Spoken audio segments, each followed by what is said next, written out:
Cool and crazy cars made from wood, waste plastic, old furniture, electronic waste, or even cannabis? That's a tough act to follow. Moving towards more sustainable vehicle production, for instance with a race car made from used electronics.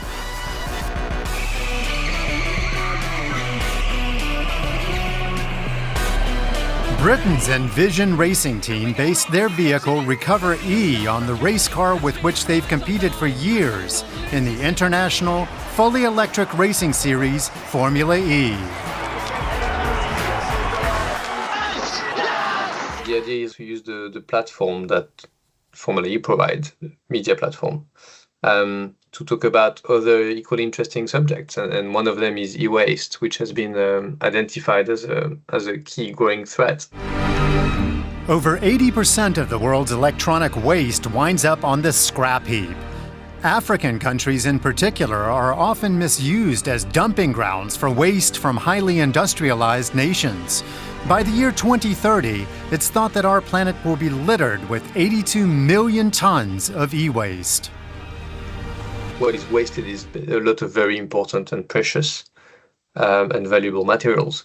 So when we have batteries in landfill and so on, these are full of materials that first are not great to be left in the environment, but secondly, these materials could be reused to make new batteries or new equipment, or that will then accelerate the transition to electric mobility. Together with the Envision team, British artist Liam Hopkins has built a vehicle that's made of e-waste.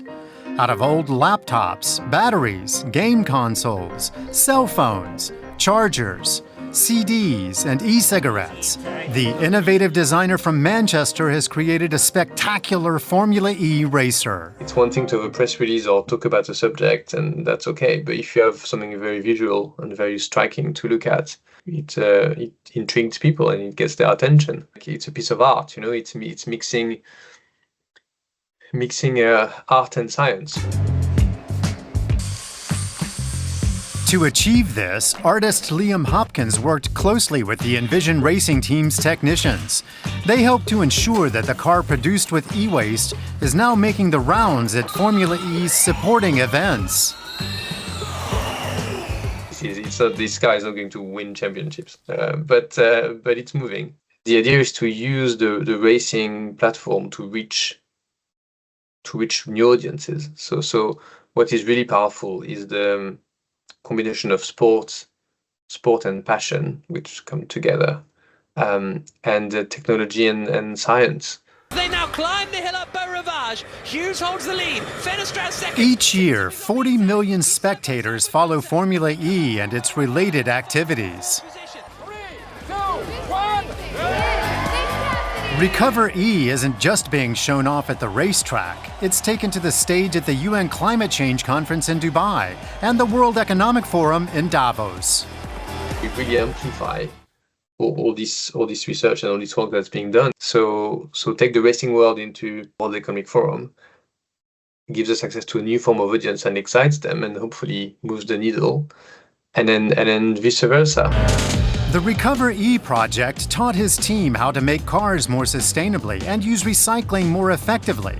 Building bridges between art, science, and motorsport opened up a world of new opportunities. We learned a lot. I like exploring new subjects and new topics, because that's how we'll make the world for the better. Like we need to educate ourselves. 3, 2, 1. Recover E, a car made from electronic waste, is gearing up to win the race against climate change.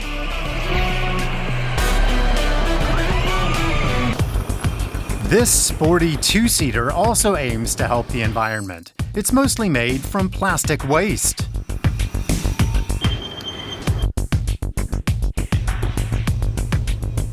Dutch students built the bright yellow fun car out of recycled plastic. We use all different kind of waste and also recycled waste, but mostly unsorted waste as well. The car's basic materials, plastic that's been fished out of the ocean. plastic from old household appliances and toys, and everyday household waste. The students show that it's possible to transform trash into materials suitable for car construction. We really hope that other car companies or other companies start using waste materials because we really want to show that it's possible in many applications. At the Eindhoven University of Technology in the Netherlands, teams of students regularly come together to dream up brand new mobility concepts. It's a huge challenge. We're only with 22 students and not all full-time, and we start from scratch. So it's just from nothing till this, and we have to think of all of ourselves, and nobody's ever built a car before. The students started off with a blank sheet of paper. With open minds and a lot of imagination, they got down to work reinventing the automobile with a focus on sustainability. After weeks of effort, they devised a concept for a car called Luca. One of the things we thought is important to make sustainability sexy, so let's make a sports car, right? In the process, they developed brand new construction materials, like a sandwich panel whose outer layers are a mix of flax fibers and recovered ocean plastic. Its core is made from recycled PET. So our chassis is built out of this material, which is flax and recycled PET bottles. The material is strong enough to construct the car's chassis with it. The body parts are formed out of recycled ABS, a hard plastic used in many consumer goods, including children's toys. Inside, the results of a newly developed chemical process can be seen. It transforms household waste, like beer cans and banana peels, into a robust construction material. So that's this, actually, and that's what we use in our interior as well. And this is normally what you throw away in your home as unsorted household waste. Under the hood, Luca sports a six-pack, an electric drivetrain with swappable batteries. There are most 6 modular packs and can easily be swapped for full packs, for example, if your battery is empty. The sporty car weighs just 360 kilograms and can hit 90 kilometers an hour. While it's not likely to go into production anytime soon, the students received high praise from their professors. They have this unique talent to come up with very strange ideas. And we know that the breakthrough of tomorrow is the strange idea of yesterday. So in order to change the world, we have to start with strange ideas. Luca, a strange idea that just might be the future of mobility.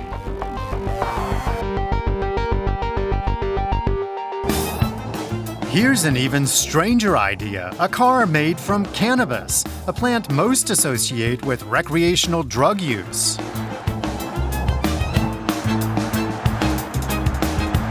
But American Bruce Dietzen used cannabis to build this car because he believes it's the most eco-friendly way to produce vehicles. The body is made out of cannabis hemp. The car can actually be 2 to 3 times greener than a brand new electric car. And electric cars are great. I mean, Elon Musk of Tesla is a huge hero for me. But quite frankly, we can do much better.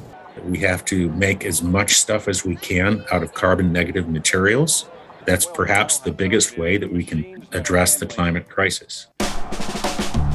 With his project to make cars from cannabis plants, also known as hemp, he's got some big shoes to fill. To follow on where Henry Ford left off, his vision in 1941 was to make all cars out of plants and have them run by plants. Legendary U.S. carmaker Henry Ford retained a close connection to the land. He dreamed of linking agriculture and industry and sought to manage resources responsibly. So in 1941, he developed a revolutionary prototype by mounting a car body made largely from hemp onto a steel frame. Following in Ford's footsteps, Dietzen covered a Mazda chassis with hemp fabric and with resin formed it into a car body. We take hemp fabric and use it just like if you're making like a boat out of fiberglass, but instead of using fiberglass cloth, we actually use hemp cloth. We take hemp like this, Not only are car bodies made from hemp far more carbon neutral than ones produced from steel, sheet metal, or carbon fiber, they're lighter and more robust too. The fiber of a cannabis plant is perhaps the strongest natural fiber of any plant in nature. That was also a reason for Henry Ford to use this plant to produce automobiles. He began promoting his hemp car over 80 years ago. But the way he got people's attention was kind of cool. He always got the press, he was a real showman, but he would show people just how tough his cars were, and so he'd go around with a sledgehammer, right? And it wouldn't leave a dent, just like this. It's actually 10 times more dent resistant than steel. Dietzen got former talk show host and car collector Jay Leno to give it a go. I should start now. And believe it or not, Bruce was not high when he spent $200,000 of his own money to build this prototype. I don't smoke pot, and it's not made out of marijuana. It's made out of cannabis hemp.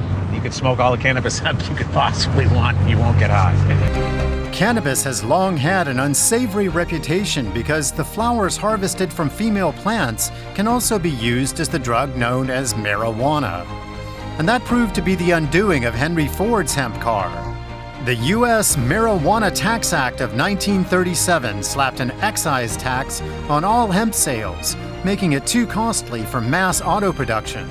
But times have changed. Take Porsche. For its 718 Cayman GT4 Club Sport, the auto manufacturer now makes the rear spoiler and doors out of hemp. Long shunned, this sustainable, light, and strong material could be about to make its comeback in car production.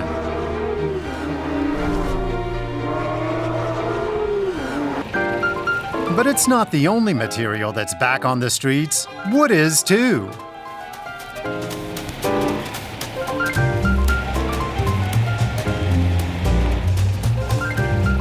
French carpenter Michel Robillard built a Deux Chevaux made mostly from wood. He enjoys driving this car that's like no other. It's a great feeling. Sure, it's different than driving a modern car. There's less technology. It was the people's car and still has a future. It'll outlive me. It always irked him that after a few decades of use, his beloved Deux Chevaux would be eaten up by rust and destined for the scrapyard. He pledged to change that. I came here thousands of times with my pencil, measuring stick, and a pad of paper to take down all the measurements. Using his precise drawings for the original Deux Chevaux, he got down to work. Onto an old Citroën chassis, he mounted a frame, lovingly crafted from wood. Then he added wooden doors, a wood hood, and fenders. A Deux Chevaux reconstructed in wood in painstaking detail. Some might say it's difficult, but when you love your craft, there's nothing hard about it. Wood has so many essences. Every type of wood has a particular scent, like nut or cherry, a special kind of perfume. I love the smell of wood and the feel of it too. To ensure the car's stability, Michel Robillard carefully considered which types of wood to employ.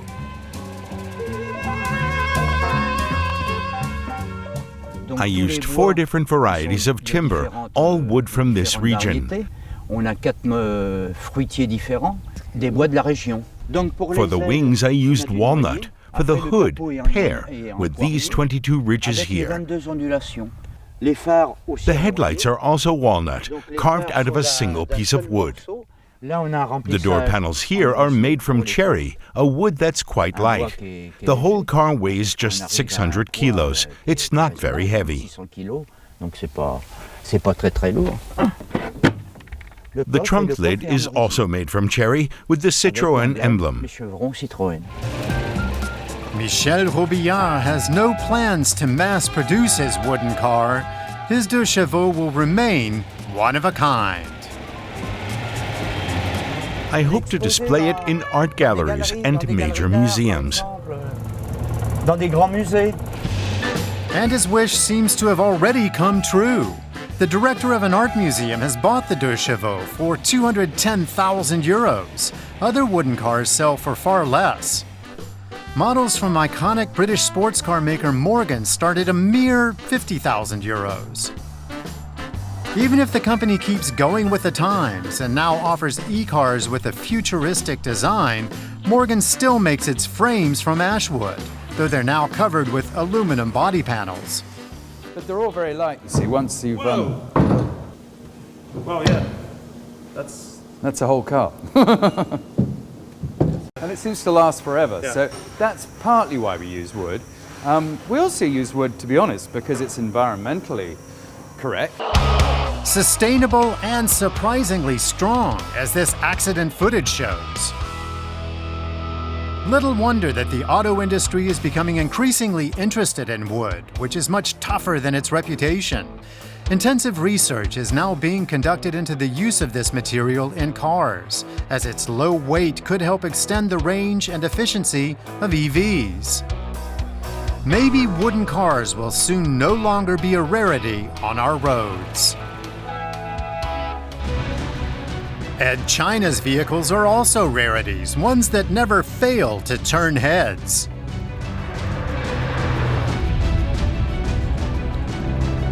The eccentric British car constructor gives new life to old pieces of furniture, while taking them places they've never gone before. that anything is possible. I do like exploring stuff. I'm very curious about how things work, and I really do love sort of dragging things together that shouldn't be together. There's very little to do. You just have to steer really and use the brake and the throttle. And it's very relaxing. You can have up to 7 people as passengers, so it can be very cozy as well. His creations are even street legal. Well, if I show you some of the controls, you've got the steering wheel, it's quite conventional, and then you've got your indicator and stuff, your line and your horn as well is all on here. So everything is nice and close, easy to get hold of.